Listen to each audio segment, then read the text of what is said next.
Hey guys, so are you confused about iPhone SE 2022? If yes, then you are in a right place. As you know, iPhone SE 2022 just launched out in the market. The word SE stands for Special Edition, but for me, it should rather stand for Same Edition because there is not much difference between the old SEs and the new one.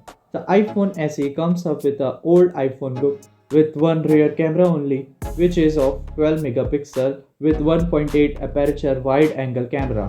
The phone has 4.7-inch display size and has IP67 for water and dust resistance.